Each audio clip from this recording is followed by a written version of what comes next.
Hi everyone, Moo here with another gameplay video for you guys. This is going to be a tutorial, a refresher on Maleficent Dragon. I got a lot of requests for this one because of course Maleficent Dragon did make an appearance at the end of October, and I'm sure a lot of you guys managed to snag at least one copy of this very powerful, very flexible Tsum Tsum. There's a reason it ranks so high in the overall rankings of this game. There's basically nothing you can't do with Maleficent, whether it's high score, high coin, a hybrid of the two, you can do it all. And that is what we're going to talk about. We're going to go over the different strategies, different mindsets, and different ways of anticipating the gameplay so you can extract the maximum potential out of Maleficent Dragon for the thing that you are interested in extracting, of course.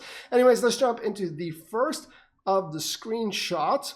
And this one is going to kind of focus on the making time bubbles, drawing out the game, and kind of going for the high score part of Maldi's gameplay. So here we go. So first things first, guys, what does Maldi's ability do? Well, every single time you make a chain, all surrounding Tsum Tsum and magic bubbles will also detonate as a result. And of course, this is hugely important to your goal of falling within that 9 to 16 range so you can generate time bubbles, extend your gameplay, and get higher scores as a result. And as you can see on the screenshot, kind of the range I'm recommending is 3 to 4 chains along the sides and the bottom of the screen, and there's a number of reasons for that. First, 3 to 4 chains kind of already take into account the Tsum Tsum available along the surrounding area. So again, of course, you will fall within that 9 to 16 range and have a shot at getting a time bubble. But the other reason is when you make chains along the sides and the bottom of the screen, this kind of allows the Tsum Tsum to regenerate from the top and populate your playing area at a pace where you don't have to slow down. Even if you are forced into making a longer chain and therefore blowing up the majority of the screen, feel free to use that magic bubble and refresh. So of course, this kind of presents a different problem because this is the dream setup where you already have 3 short chains in perfect placement on the playing area. But if you don't, feel free to make longer chains, use the bubbles to reset the screen, and always consider how many Tsum Tsum are in the surrounding area. So for example, if you take a look at the Rexes at the top right, 2 of them are almost flush against the right side of the screen. That means those 2 are not hitting more than 3 other Tsum. So you have to kind of take into consideration these sort of things. Will that 4 chain actually clear within the 9 to 16 range? Should I wait? Should I pop that bubble, refresh the screen, and then make a shorter chain that will hit within that range? Should I make a longer chain?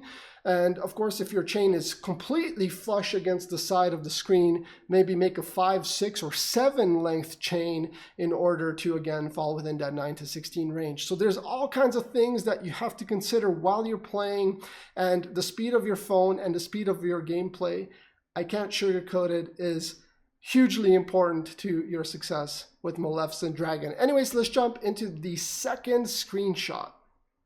All right, screenshot number 2, and with it, the second method of approaching Maleficent Dragon, and that is to go strictly for coin earnings. Now, if you don't heart trade and you have a limited supply of hearts, I recommend that you use the strategy I just mentioned during the first screenshot. That is to go for those time bubbles, extend your gameplay, and as a natural consequence of playing longer, you will earn more coin as a result, and that will probably serve you better because you don't have an infinite supply of hearts. Now, if you do have an infinite supply of hearts because you heart trade regularly, then I recommend you go for coins per minute.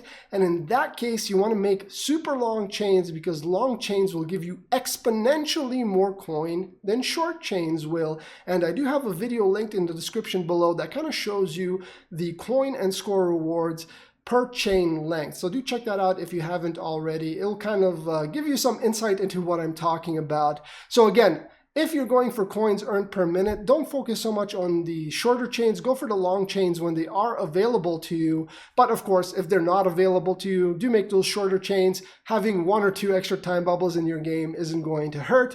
And that really brings me to the third method of playing, which is the hybrid style, where you're kind of doing a little bit of both and you're getting the best of both worlds, but not to the extremes that would otherwise be available to you. So you're not going to make the most coin, you're not also going to make the most score, but you'll be right in between, a happy medium, if you will. So The other thing you can consider, however, is even if you're focusing primarily on score, if you're in fever time and there is a score bubble present, as you can see on the screenshot here, you can actually go for that long chain. So as you can see, we're making a 22 chain with the Alice's, but we're making sure that we're clipping that score bubble at the bottom of the screen. That way, not only do you get the fever time score multiplier, you also get the score bubble multiplier on top of that. So that might actually be worth your while, even if you are going for score, because it's going to give you a substantially higher score boost, and then you can go back to making time bubbles and regenerating your clock a little bit.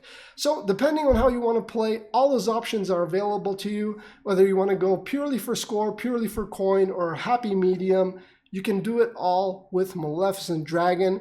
The following gameplay video that you will be seeing is kind of the hybrid style, because you will see during the gameplay, it was lagging so much with the recording software in the background.